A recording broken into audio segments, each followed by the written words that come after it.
We're back for Your Ears Only. I'm Mark Garber. I'm David Alpern with this quote from the news. She says, "Don't shoot me. I'm pregnant. I'm going to have a baby." And I shot her anyway. That was 80-year-old Long Beach, California retiree Tom Greer after killing one of two would-be burglars he struggled with and then chased out with his .22 pistol. The woman turned out not to be pregnant, but as she was already outside and fleeing when shot, Greer could be open to criminal charges. Now this. We're here because German intelligence needs a job done that German law won't let it do. Every good man has a little bit of bad, doesn't he?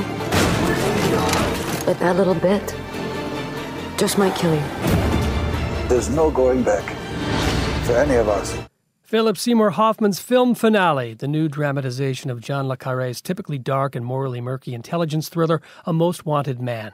With that line of dialogue by Robin Wright that can't help make you think of the super-talented Hoffman's fatal drug overdose earlier this year.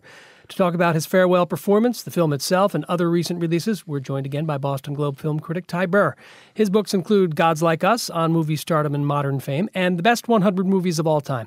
Welcome back to the program. Thanks. Le Carré himself recently wrote about being in awe of Hoffman on the movie set. What most impressed you about his final performance and what it hinted his future as an actor might have been? You know, this performance is of a piece with pretty much everything he did.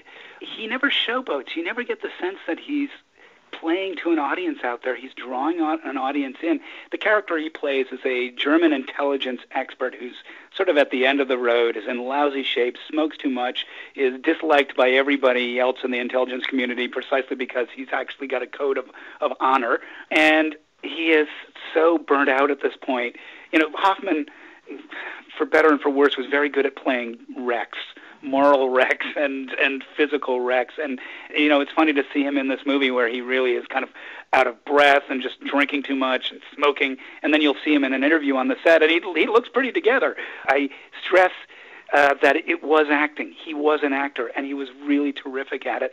But he could draw you into these people that are struggling in life and almost remind you how much we all sort of struggle in life. You propose a new category of Oscar for a star of the latest Planet of the Apes vehicle, Dawn of, Best Motion Picture Capture Performance. Talk about the technology involved and how Andy Serkis matches it with subtle emotion. Well, you know, I'm not an expert on the technology, but basically it involves an actor in a studio covered with green wall covering, I believe, and their body and face are covered with all these little electronic post-its, basically, that are sending information to computers so that when an actor raises an eyebrow, that goes to the computer. I mean, when they move around the room, that goes to the computer. And they can then take all that data, and it's a ton of data, and clothe the performance in whatever they want. So you get the creatures of Avatar, you get Gollum of The Lord of the Rings, you get in the new Planet of the Apes series, you get the apes. And Gollum and the apes and King Kong and Peter Jackson's King Kong are all played by the same person, Andy Serkis.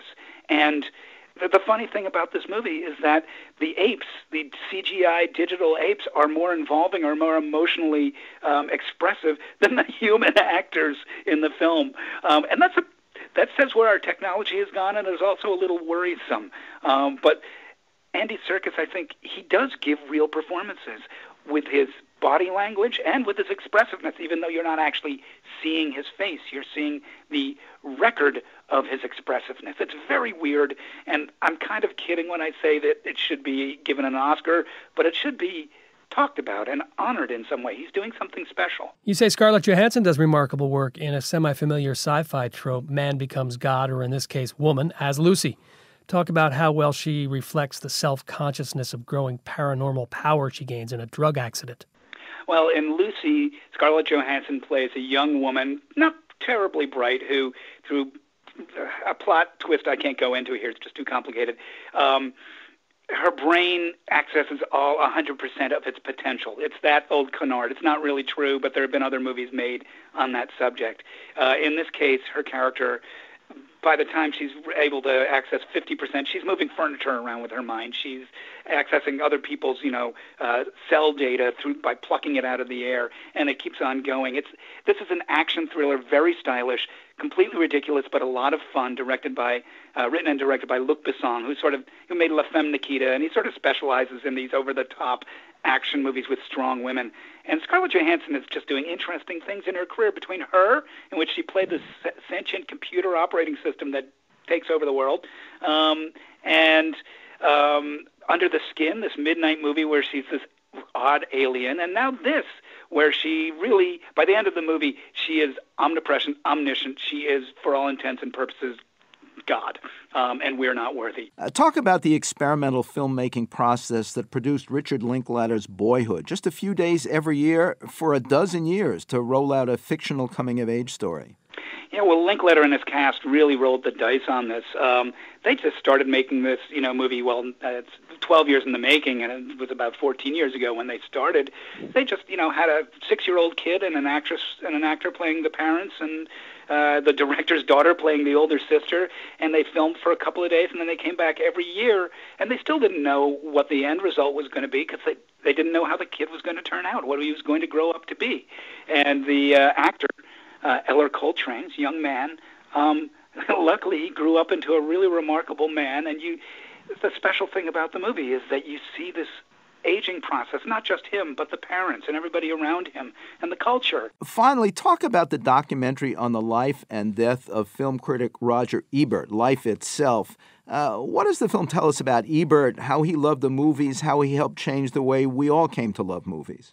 The movie, directed by Steve James, who made Hoop Dreams, with Ebert's input, it's first of all, it's a wonderful story about a newspaperman, and it covers the scope of his career and the struggles he had in his career and difficulties he had with other people and with alcohol. And it's not a, angelic portrait, but it is a true portrait, also of the changes that movies went through in the 60s, 70s, 80s, and beyond.